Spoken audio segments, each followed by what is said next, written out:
News 18 India. दो सहयोगी हमारे साथ लाइव मौजूद है। हमारे साथ जावेद और चंद्रमोहन है। सबसे पहले जावेद, मैं आपके पास आती हूं। दिल्ली की हम बात करें कि आम आदमी पार्टी और कांग्रेस में डील फाइनल है, बस औपचारिक ऐलान का इंतजार।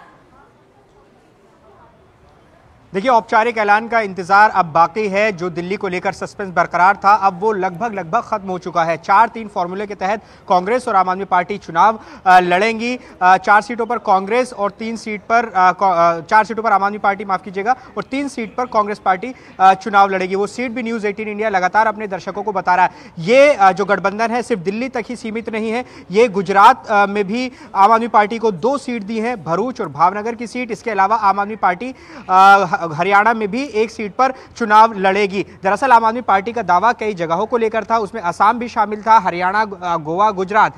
तो अब ऐसे में जो स्थिति है वो लगभग साफ हो गई है। आम आदमी पार्टी चंडीगढ़ और गोवा को लेकर भी दावे कर रही थी। गोवा, दक्षिण गोवा में पहले से ही कांग्रेस का सिटिंग एमपी है, तो वहां अब कांग्रेस ही लड़ेगी और चंडीगढ़ भी कांग्रेस पार्टी चुनाव लड़ेगी। तो ऐसे में जो कई राज्यों को लेकर स्थिति बनी हुई थी, सस्पेंस बना हुआ था, वो लगभग अब साफ हो चुका है। आसाम को लेकर स्थिति अभी और क्लियर होनी बाकी है, क्योंकि पिछले दिनों आम आदमी पार्टी ने असम में 3 उम्मीदवारों का ऐलान कर दिया था और उस वक्त ये बात कही थी कि हम गठबंधन की सीट शेयरिंग की बात करते करते थक चुके हैं, क्योंकि हम लगातार बता रहे हैं कि इस वार्ताओं के दौर में कई ऐसे दौर आए जब लगा कि खटास हो रही है, दूरियां बढ़ रही हैं। आम आदमी पार्टी ने सवाल खड़े किए कि बहुत ज्यादा देरी हो रही है, लोकसभा चुनाव सिर पर है। खुद कल अरविंद केजरीवाल ने बात कही कि गठबंधन सीट शेयरिंग के अनाउंसमेंट में देरी हो रही है। तो ऐसे में आज ये खबर निकलकर सामने आई है कि इस फॉर्मूला तय हो गया है और पिछले कई दिनों में कई सारी मुलाकातें हुई हैं कांग्रेस पार्टी और आम आदमी पार्टी के नेताओं के बीच सीट शेयरिंग को लेकर। और अब जो दिल्ली के लिए फॉर्मूला आया है उसमें 4 सीट पर आम आदमी पार्टी और 3 सीट पर कांग्रेस पार्टी चुनाव लड़ सकती है। जी ठीक है, तो ये दिल्ली, गुजरात और साथ ही हरियाणा में आम आदमी पार्टी और कांग्रेस के गठबंधन की बात, सीट शेयरिंग की बात हो गई। लेकिन देखिए, इंडी गठबंधन में हलचल किस तरह से अचानक बढ़ गई है वो भी आपको हम दिखा देते हैं। 25 फरवरी को राहुल की रैली में अखिलेश यादव शामिल रहने वाले हैं, अब आगे यही कहा जा रहा है। इसके अलावा आगरा में न्याय यात्रा में जब लेकर के पहुंचेंगे राहुल गांधी, तो वहां पर अखिलेश यादव शामिल रहेंगे। इसके पहले वाराणसी गए थे, लखनऊ गए थे, तब अखिलेश यादव नहीं आए थे। 3 मार्च तेजस्वी की रैली में भी शामिल हो सकते हैं राहुल गांधी, ऐसा कहा गया है। पहले भी जब बिहार पहुंचे थे राहुल गांधी, तो हमने देखा था कि तेजस्वी यादव, राहुल गांधी एक ही गाड़ी में बैठे हुए दिखाई दिए थे।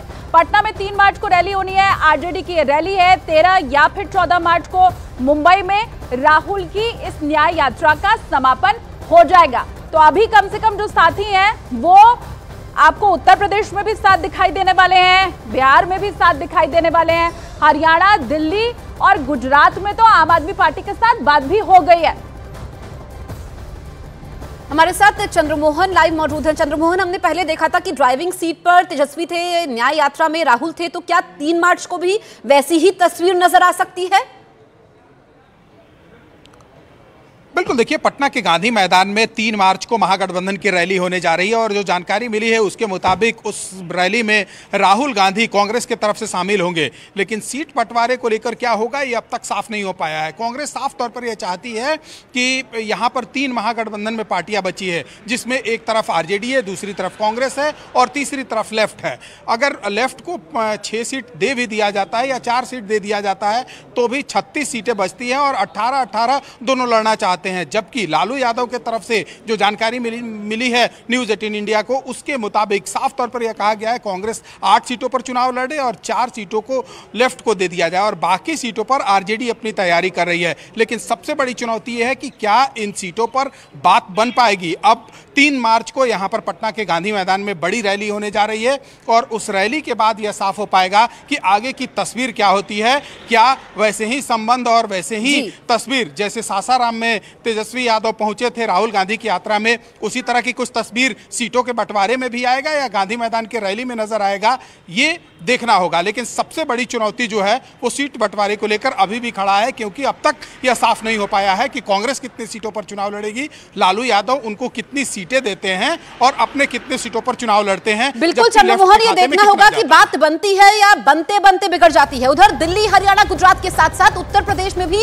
इंडी गठबंधन में बात बन चुकी है। उत्तर प्रदेश में समाजवादी पार्टी ने 62 और कांग्रेस 17 सीटों पर चुनाव लड़ेगी। ये डील फाइनल हो चुकी है। कल इसको लेकर के अखिलेश यादव ने बयान भी दिया था।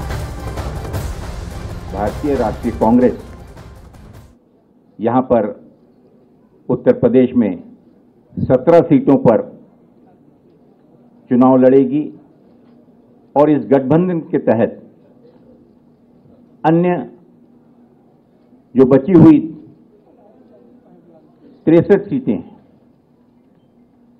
इन पर इंडिया गठबंधन के जो भी उम्मीदवार समाजवादी पार्टी के, अन्य दलों के भी जो कि इसमें समावित होकर इस गठबंधन में शामिल होंगे, उनका हम सब में डटकर मुकाबला करेंगे। उत्तर प्रदेश से ही केंद्र में भाजपा की सरकार 2014 में आई थी और उत्तर प्रदेश से ही 2024 में भाजपा सत्ता के बाहर जाएगी।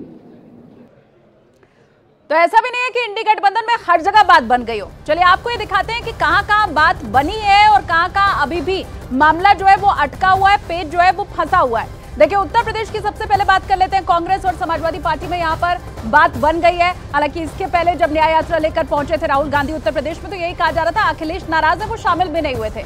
दिल्ली की अगर बात करें, आम आदमी पार्टी और कांग्रेस में यहाँ पर भी सीट शेयरिंग की बात बन गई है। और वहीं बिहार में पहले भी तेजस्वी यादव गाड़ी में ड्राइविंग सीट पर बैठे नजर आए थे। अब यही कहा जा रहा है क्योंकि बात अब तो बनी गई है सीट शेयरिंग का, बस आधिकारिक ऐलान भर बाकी बचा रह गया है, तो अब आगे भी दोनों साथ साथ दिखाई देंगे।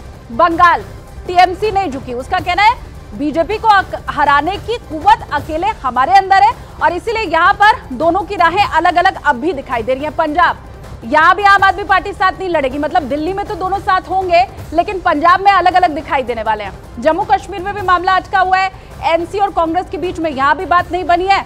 इसके अलावा महाराष्ट्र में जहां महाअघाड़ी गठबंधन ये है, कांग्रेस की बात शिवसेना उद्धव गुट एक तरफ है और दूसरी तरफ एनसीपी शरद पवार गुट है, तो अभी यहां पर भी मामला अटका हुआ है। चंद्रमोहन लगातार हमारे साथ बने हुए थे। चंद्रमोहन, इंडी गठबंधन के अगुवा थे नीतीश कुमार, अब वो ही नहीं है, पाला बदल चुके हैं। कितना नुकसान यहां पर बिहार में हो सकता है इस गठबंधन को नीतीश के जाने से?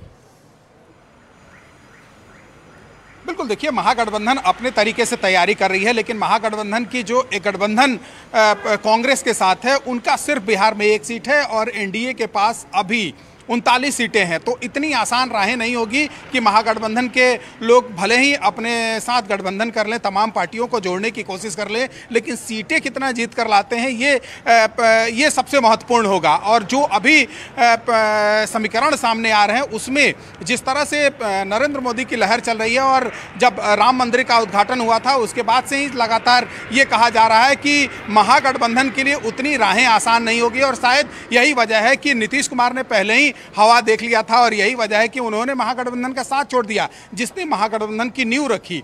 ऐसे में राहें उतनी आसान महागठबंधन के लिए नहीं है, हालांकि तैयारियां जरूर हो रही है। तेजस्वी यादव अभी यात्रा पर निकले हुए हैं, विधानसभा का सत्र जब से शुरू हुआ है 1 दिन वह यहाँ पर मौजूद थे और उसके बाद से लगातार जन विश्वास यात्रा कर रहे हैं। तो भले ही तेजस्वी यादव यात्रा पर निकले हैं, 3 मार्च को पटना के गांधी मैदान में बड़ी रैली होने जा रही है, लेकिन उस रैली का फलाफल क्या होगा ये सबसे महत्वपूर्ण है, क्योंकि एनडीए की तरफ से साफ तौर पर यह कहा गया है कि पिछले बार 39 था और इस बार 40 के 40 सीट वो जीत के आने की तैयारी में है और नीतीश कुमार के आने के बाद वो और मजबूती के साथ अब चुनाव में जाने की तैयारी में है।